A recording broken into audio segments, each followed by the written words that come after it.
don't know how you do it. In some ways, that's even more beautiful. Gorgeous. What a trooper. Thank you. Well, good afternoon, everybody. Welcome to the McNamara Alumni Center and our performance at Hippocrates Cafe, where we place healthcare in context through story. We are here to celebrate your graduation from the University of Minnesota Medical School.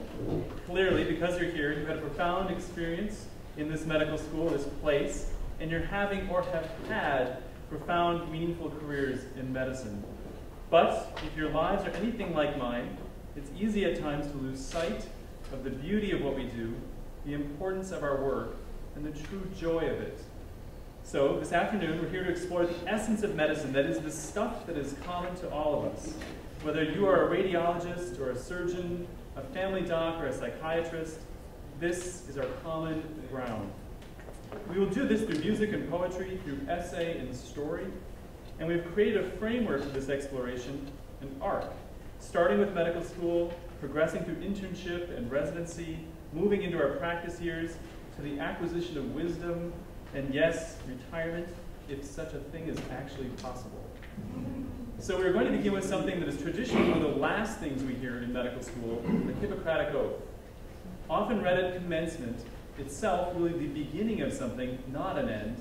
And now, for our first-year medical students, the white coat ceremony on the very first day of school. The oath has come to stand for everything we strive to do and be. There's a caveat with this. The one you're about to hear is original, and it sounds rather out of date, with all its references to him, his, brothers, sons, and men, and cutting for stone, and there's even a mention of slaves in this one. But it's still, after 2,500 years, a powerful guide. Unlike the last time you might have heard it, you don't need to recite it this time. Just listen to the words.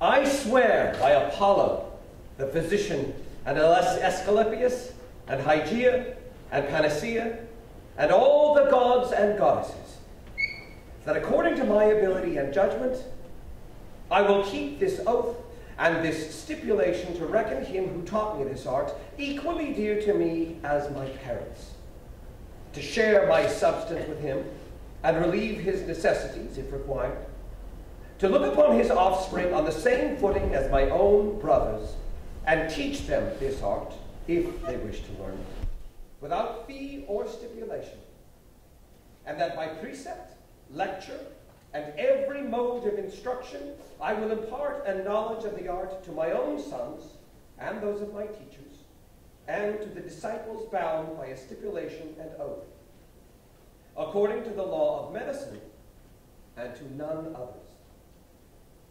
I will follow that system of regimen which, according to my ability and judgment, I consider for the benefit of my patients, and abstain from whatever is deleterious and mischievous. I will give no deadly medicine to anyone if asked, nor suggest any such counsel. With purity and holiness, I will pass my life and practice my art. I will not cut persons laboring under the stone, but will leave this to be done by men who are practitioners of this work. Into whatever houses I enter, I will go into them for the benefit of the sick, and will abstain from every voluntary act of mischief and corruption, and further, from the seduction of females or males, of freemen and slaves. Whatever in connection with my professional practice, or not in connection with it, I see or hear in the life of men which ought not to be spoken of abroad, I will not divulge, as reckoning that all such should be kept secret. While I continue to keep this oath unviolated, may it be granted me to enjoy life and the practice of the art, respected by all men in all times.